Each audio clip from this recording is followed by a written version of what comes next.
warahmatullahi wabarakatuh. Kami calon guru penggerak Angkatan 9 Kabupaten Seruyan akan melakukan demonstrasi kontekstual modul 2.3 proses coaching dalam supervisi akademik terdiri dari observer, coach, dan coachee. Bersama saya, Liska Fitrianingsih dari SMP Eka Cipta Tangar. Saya Maulida dari SMP Negeri 1 Kuala Pembuang. Saya Nur Saad dari SMP Negeri 2 Suling Tambun. Selamat menyaksikan.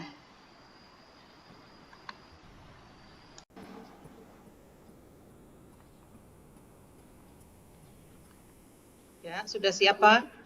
Nggih.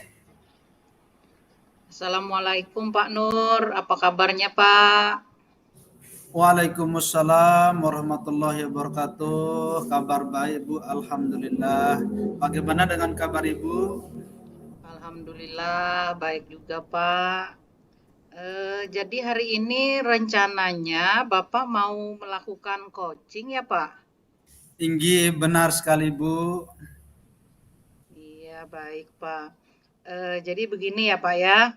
Nggih. Hari ini karena Bapak ingin melakukan coaching, saya mohon izin nih Pak untuk mengamati proses coaching yang Bapak lakukan bersama rekan Bapak ya Pak ya.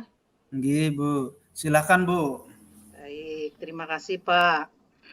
Jadi begini Pak, sebelum saya mengamati prosesnya nanti, saya akan mengajukan beberapa pertanyaan nih sama Bapak ya Pak ya. Nggih. Tetapi terlebih dahulu kita akan mendiskusikan tentang rubrik penilaian ya Pak, di mana selama proses coaching berlangsung nanti, yaitu Bapak dan Ibu Liska ya Pak ya, Nggih.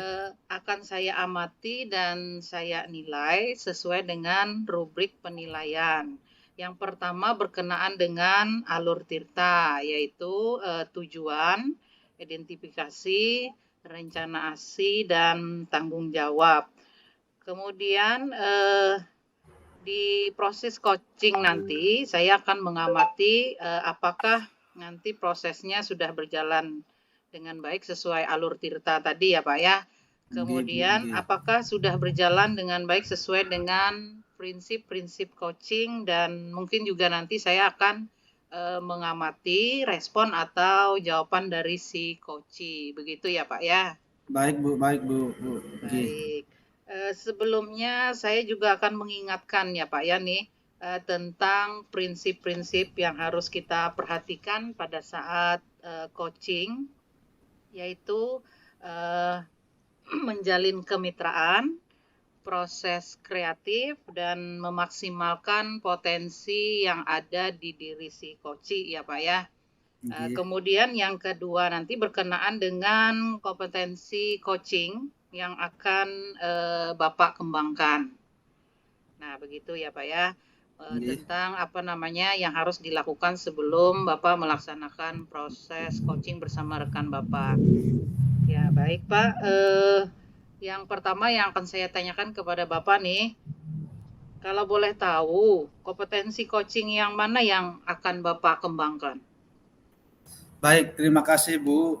Mungkin dalam coaching nanti kompetisi yang akan saya kembangkan yakni pertama adalah present, yakni kehadiran penuh Bu. Terus yang kedua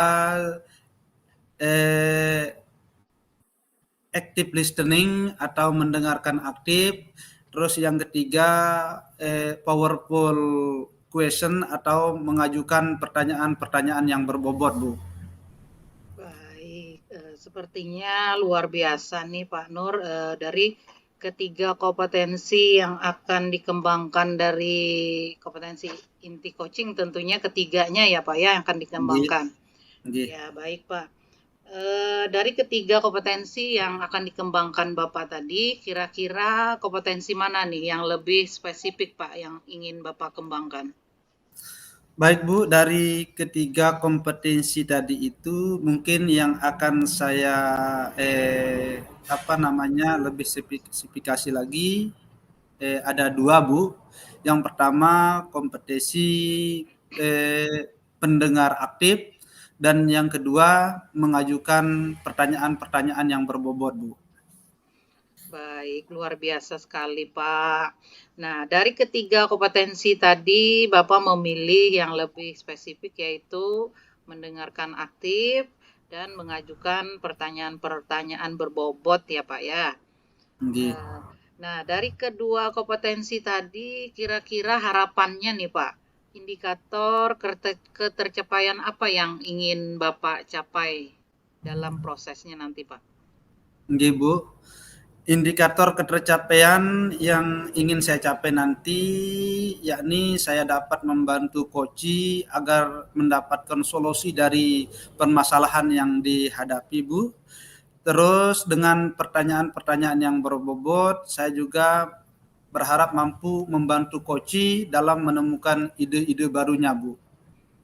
Iya, bagus sekali, Pak. Itu, Pak, harapannya semoga nanti pelaksanaan coachingnya berjalan dengan baik ya, Pak, ya. Nggih, Bu. Ya, kalau begitu silakan, Pak, Bapak melakukan proses coaching bersama rekan Bapak. Dan ini percakapan kita saya akhiri dengan wassalamualaikum warahmatullahi wabarakatuh. Waalaikumsalam warahmatullahi wabarakatuh. Terima kasih, Bu. Sama-sama, Pak. Silakan, Pak. Bapak mulai Nggih. dengan rekan Bapak ya, Pak, ya. Nggih, Bu, nggih, nggih. Ya, Oke, kita mulai ya, Pak. Assalamualaikum warahmatullahi wabarakatuh. Pak Nur, bagaimana kabarnya hari ini, Pak? Waalaikumsalam warahmatullahi wabarakatuh. Bu Liska baik, Bu. Ibu bagaimana? Baik juga kan? Ya, alhamdulillah, Pak, baik. Hanya saja ada sedikit permasalahan ini, Pak, yang ingin saya sampaikan, ingin saya diskusikan dengan Bapak. Apakah Bapak ada waktu, Pak? Oh, tentu saja, Bu. Silakan, Bu. Mudah-mudahan saya bisa membantu, Bu, nggih. Nggih, terima kasih, Pak. Namun sebelumnya, Bu, sebelum Ibu menyampaikan permasalahannya, kira-kira dari pembicaraan kita ini apa yang Ibu harapkan? Oke, baik, Pak. Saya berharap nantinya, Pak, setelah kita berdiskusi, saya bisa menemukan solusi atas permasalahan yang sedang saya hadapi. Saya bisa menentukan untuk langkah-langkah apa yang akan saya lakukan setelah proses diskusi ini, Pak. Oh, begitu ya, Bu. Baiklah, Bu. Kalau boleh saya tahu apa sih permasalahannya, Bu? Ya, baik, Pak. Jadi begini, Pak. Ini permasalahan terkait proses pembelajaran saya di kelas. Jadi, dalam setiap proses pembelajaran, saya sering menerapkan metode diskusi kelompok. Harapannya dengan kegiatan berdiskusi ini, anak-anak bisa saling bekerja sama, berbagi ide dan juga pendapat. Namun, pada kenyataannya masih terdapat beberapa siswa yang dia cenderung ingin bekerja sendiri, Pak. Mereka tidak mau bekerja sama dengan teman lainnya. Bahkan pernah saya paksa mereka untuk tetap bekerja secara berkelompok, namun dalam kelompok itu pun mereka tetap cenderung untuk mengerjakan tugasnya sendiri. Seperti itu, Pak. Oh, begitu ya, Bu. Berarti kalau boleh saya simpulkan, Bu, ini permasalahannya adalah terkait dengan kurangnya sikap kerjasama siswa dalam metode diskusi. Betul ya, Bu? Betul, Pak. Oke. Kemudian kira-kira, Bu, penyebab siswa kurang bekerjasama dengan temannya apa sih, Bu? Oke, baik, Pak. Mungkin terdapat beberapa penyebab ya, Pak, yang mengakibatkan siswa ini cenderung sulit untuk bekerja sama. Yang pertama, dalam proses pembelajaran, saya memang dalam pembagian kelompok itu saya lakukan secara acak, Pak. Tidak berdasarkan pada kebutuhan siswa. Misal, kebutuhan akan minat siswa dan gaya belajarnya. Kemudian untuk yang kedua, dalam kelompok tersebut sifatnya heterogen, kemudian terdapat permasalahan sosial, Pak. Maksud saya permasalahan sosial di sini, ada anak yang dia cenderung tidak suka berkelompok dengan si A, si B, si C, seperti itu. Jadi seperti terkesan pilih-pilih teman, Pak. Kemudian untuk yang ketiga, di sini saya mengidentifikasi Pak untuk penyebabnya. Jadi dalam kelompok tersebut terdapat siswa yang berkemampuan tinggi, dia akan cenderung untuk mendominasi dalam proses pengerjaan tugas. Sehingga siswa yang kemampuannya cenderung berada di bawah, dia akan merasa minder. Luar biasa, Bu. Karena Ibu sudah bisa mengidentifikasi beberapa penyebab masalahnya. Kemudian Bu Nggi, untuk kondisi anak-anak Ibu saat ini, jika kondisi ideal atau sempurna kita berikan nilai 10, kira-kira berapa nilai anak-anak Ibu? Kira-kira berada di nilai 7, Pak. Karena menurut saya, meskipun terdapat anak-anak yang sulit untuk bekerja sama, tetapi masih terdapat anak-anak yang bisa menikmati proses pembelajaran dengan berdiskusi. Baik, Bu. Itu tadi posisi anak Ibu sekarang, Di. Kemudian yang Ibu harapkan anak-anak ini akan berada di level berapa kira-kira, Bu? Mungkin berada di level 8,5, Pak. Oke, Bu, tidak masalah. Untuk dapat melakukan suatu perubahan memang tidak harus langsung sempurna, Bu. Tapi kita dapat lakukan secara bertahap, sedikit demi sedikit. Kalau boleh saya tahu, Bu Nggi, level 8,5 ini kondisinya seperti apa ya, Bu? Iya, Pak. Jadi 8,5 ini menurut saya minimal dari beberapa siswa yang sulit bekerja sama tadi, mereka dapat berubah untuk pada kegiatan pembelajaran berikutnya mereka bisa bekerja sama dengan baik dengan kawannya. Jadi ada penambahan, Pak, jumlah siswa yang tadinya sulit untuk bekerja sama menjadi bisa bekerja sama. Seperti itu, Pak. Oke, berarti ada penambahan siswa yang dapat melakukan kerjasama, Bu Nggi. Bagus Ya, itu, Bu. Kemudian setelah Ibu tahu beberapa penyebabnya tadi, kira-kira apa langkah Ibu untuk mengatasinya? Iya, baik Pak. Untuk langkah-langkah saya, untuk penyebab yang pertama tadi Pak, kedepannya dalam pembagian kelompok akan coba saya lakukan sebelum proses pembelajaran berlangsung, Pak. Jadi dalam proses pembagian kelompok saya akan berusaha untuk menyesuaikan kebutuhan belajar siswa. Kemudian untuk yang penyebab kedua, selama proses pembelajaran saya akan terus memonitoring dan membimbing proses diskusi agar tidak ada siswa yang terlibat dalam permasalahan sosial. Nantinya dalam proses monitoring dan pembimbingan ini, saya akan sedikit memberikan penjelasan kepada anak-anak agar mereka dapat bekerja sama dengan siapa saja. Tidak pilih-pilih kawan seperti itu, Pak. Kemudian untuk penyebab yang ketiga, saya akan memastikan bahwa dalam proses diskusi kelompok nanti, sebelum kegiatan diskusi dimulai, tiap-tiap kelompok sudah menentukan pembagian tugasnya masing-masing. Seperti itu, Pak. Baik, Bu. Itu merupakan suatu langkah yang sangat bagus, Ibu. Di mana sebelum proses pembelajaran itu Ibu sudah berusaha untuk melakukan persiapan segalanya dengan baik. Kemudian juga Ibu sudah berusaha untuk memahami kebutuhan belajar murid. Berkaitan dengan proses monitoring dan pembimbingan dalam kegiatan diskusi, kira-kira seperti apa kegiatannya, Bu? Ya baik Pak, jadi dalam proses pembimbingan dan monitoring dalam kegiatan diskusi yang akan saya lakukan nantinya, selama mereka berdiskusi, saya akan memonitoring semua kelompok Pak, melihat apakah mereka semua sudah melakukan tugasnya dengan benar. Kemudian saya juga akan membimbing jika ada kelompok yang mengalami kesulitan.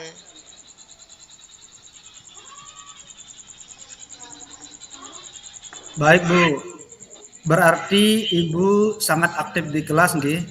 Untuk semua rencana ini kapan akan diterapkan Bu? Rencana saya akan saya terapkan secepat mungkin, Pak. Saya akan usahakan untuk pertemuan berikutnya sudah bisa saya aplikasikan. Mungkin minggu depan, Pak. Oh nggih, bagus sekali Bu. Ibu sudah sangat bersemangat sekali untuk menyelesaikan permasalahan ini. Bagaimana komitmen Ibu terhadap masalah ini? Oke, Pak, tentu saja saya akan sangat berkomitmen sekali untuk dapat menyelesaikan permasalahan ini. Dengan cara ya tadi saya akan coba untuk menerapkan langkah-langkah solusi yang sudah saya sebutkan tadi. Kemudian dari langkah-langkah tersebut saya akan mengevaluasi kembali hasilnya dan akan berusaha untuk menindaklanjutinya kembali. Luar biasa sekali Bu. Kira-kira menurut Ibu inilah Ya. siapa yang bisa membantu Ibu dalam menjaga komitmen ini? Tentu saja kepala sekolah, Pak, itu yang pertama. Kemudian berikutnya adalah rekan sejawat atau Bapak Ibu guru. Kemudian juga orang tua dan tentu saja siswa itu sendiri, Pak. Bagus sekali Bu. Harus saling berkolaborasi Bu nggih. Oke, Pak. Kemudian bagaimana tindak lanjut Ibu untuk kedepannya yang akan dilakukan? Baik, Pak. Untuk tindak lanjutnya, saya akan berusaha untuk menjalin komunikasi dengan lebih baik lagi dengan kepala sekolah tentu saja, kemudian dengan rekan sejawat, orang tua, dan juga dengan siswa, Pak. Dan saya akan menjaga komitmen agar nantinya sama-sama bisa saling memahami kebutuhan belajar murid. Bagus sekali Bu. Rencana-rencana yang sudah Ibu sampaikan tadi sampai pada tahap tindak lanjut untuk tetap menjaga komitmen ini. Dari pembicaraan yang sudah kita lakukan tadi, bagaimana perasaan Ibu sekarang? Ya, alhamdulillah Pak, perasaan saya sudah lebih baik, pikiran saya sudah lebih terbuka untuk memecahkan permasalahan saya. Tentu saja saya juga jadi merasa lebih lega, karena setelah ini saya jadi tahu langkah-langkah apa saja yang harus saya lakukan untuk bisa menyelesaikan permasalahan saya, Pak. Alhamdulillah Bu. Ini pembicaraan atau percakapan yang sangat luar biasa sekali Bu. Dan saya harap Ibu bisa merencanakan dan melaksanakan dengan penuh semangat dan pantang menyerah Bu. Ya, baik Pak. Terima kasih sekali untuk semua motivasinya. Baiklah Bu, kira-kira ada hal lainkah yang ingin disampaikan Bu? Kalau berkaitan dengan permasalahan ini, saya rasa sudah cukup, Pak. Saya mengucapkan terima kasih sekali atas waktunya, Pak. Kemudian juga atas bantuannya, Bapak tadi sudah banyak memberikan saya arahan seperti itu. Sama-sama Bu. Kalau begitu, saya akhiri perbincangan kita ini ya Bu, karena ada kegiatan lain yang harus saya selesaikan. Oke, baik Pak. Terima kasih. Assalamualaikum warahmatullahi wabarakatuh. Waalaikumsalam warahmatullahi wabarakatuh. Oke. Oke Bu. Ya, siap Pak. Siap. Assalamualaikum Pak Nur, gimana kabarnya nih? Waalaikumsalam warahmatullahi wabarakatuh. Kabar baik Bu, alhamdulillah. Bagaimana dengan Ibu? Baik kah? Alhamdulillah baik juga Pak. Ya alhamdulillah ya Pak ya. Proses coachingnya Iya, sudah Bu. berjalan dengan lancar. Nggih Pak. Nggih, Bu. Terima kasih Bu. Ya, dalam kesempatan ini Pak, tentunya saya akan mengajukan beberapa pertanyaan nanti Pak terkait dengan proses coaching yang telah Bapak laksanakan. Nggih, Bu, nggih. Oke, yang pertama Pak, bagaimana Bapak menilai diri sendiri atau performa Bapak terkait dengan kompetensi inti coaching setelah Bapak melakukan proses coaching dengan si coach, Pak? Ya, Bu, terima kasih. Setelah melakukan proses coaching tadi bersama coach yakni Ibu Liska, Bu, saya sudah mencoba untuk mengembangkan kompetensi dari coaching itu sendiri, yakni kehadiran penuh, di mana saya sudah bersikap tenang dalam menghadapi coaching dan percakapan menjadi agak santai. Dan saya rasa sudah terjalin dua arah serta berkonsentrasi secara penuh sehingga dapat mendengarkan secara aktif dari permasalahan yang disampaikan oleh coach. Kemudian saya menggali informasi atau ide-ide dari coach untuk menemukan solusi dan merencanakan tindak lanjutnya dengan saya memberikan pertanyaan-pertanyaan terbuka atau pertanyaan-pertanyaan berbobot, Bu. Demikian juga dengan proses coaching, saya rasa sudah berjalan sesuai dengan alur Tirta, yang dimulai dari saya menanyakan tujuan dari percakapan kepada coach. Kemudian saya mengidentifikasi masalahnya hingga menemukan solusi sendiri dengan cara bertanya menggunakan pertanyaan terbuka atau pertanyaan berbobot. Selain itu, saya sudah membuat coaching untuk merencanakan sendiri rencana aksinya yang didapat dari pertanyaan-pertanyaan berbobot tadi itu sendiri, Bu. Dan yang terakhir, saya juga meminta tanggung jawab si coaching tentang pelaksanaan rencana aksinya. Mungkin seperti itu, Bu. Ya, baik. Luar biasa, Pak, di mana di dalam proses coaching tadi Bapak sudah mengembangkan kompetensi inti dari coaching itu sendiri, kemudian Bapak sudah menerapkan di dalam proses percakapan coaching tadi, yaitu menggunakan alur Tirta ya Pak ya. Ya, Bu. baik Pak. Bolehkah saya menyampaikan hasil pengamatan saya tadi Pak? Oh, nggih, silakan Bu. Baik Pak. Tadi saya sudah mencatat dari proses coaching yang sudah Bapak lakukan secara garis besar untuk alur Tirta, yaitu pada saat coaching tadi sudah tampak semuanya dari mulai tujuan coaching, kemudian proses identifikasi, rencana aksinya juga sudah jelas dan tanggung jawabnya juga sudah terlihat. Alur Tirta semuanya sudah tercapai. Kemudian yang kedua, tadi di awal Bapak sudah menyampaikan ya Pak ya, bahwa ada kompetensi inti yang ingin dikembangkan, di antaranya yaitu mengembangkan kompetensi mengajukan pertanyaan berbobot, di mana tadi Bapak juga sudah melakukannya dengan baik.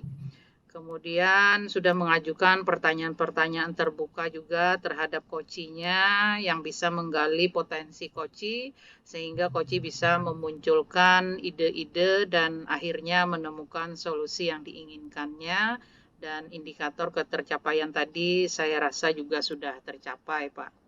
Demikian Pak pengamatan saya, Pak. Baik Bu, alhamdulillah. Terima kasih nggih Bu. Baik Pak. Setelah mendengar dari pengamatan saya tadi Pak, bagaimana perasaan Nggih. Bapak nih? Atau bagaimana menurut Bapak? Nggih, baik Bu. Mendengar dari hasil pengamatan yang Ibu sampaikan tadi, saya menjadi merasa senang Bu. Ternyata proses coaching yang saya lakukan sudah sesuai dengan alur Tirta itu sendiri dan saya sudah mengembangkan kompetisi coaching. Akan tetapi Bu Nggih, saya merasa masih ada kekurangannya atau masih perlu latihan lagi sehingga saya menjadi terbiasa untuk melakukan kegiatan coaching dengan rekan lainnya. Mungkin seperti itu, Bu.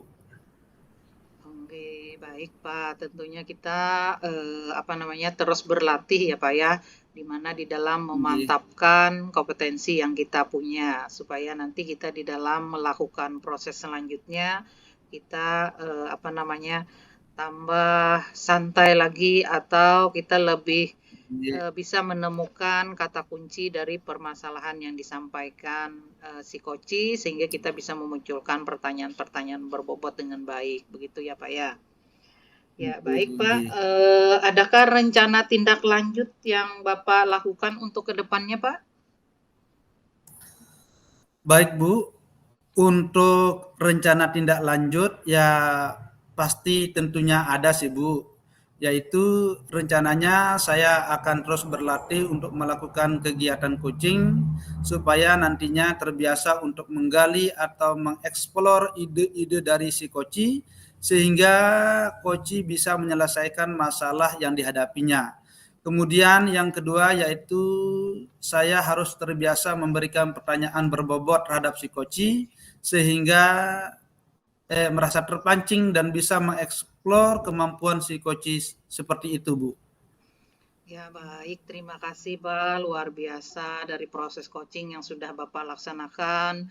Kemudian Bapak sudah bisa mengidentifikasi dari apa yang sudah Bapak ingin kembangkan dan kemudian sudah tercapai, begitu ya Pak ya. Ya, terima kasih Bu. Sekiranya terima kasih dulu Pak atas percakapan kita pada hari ini.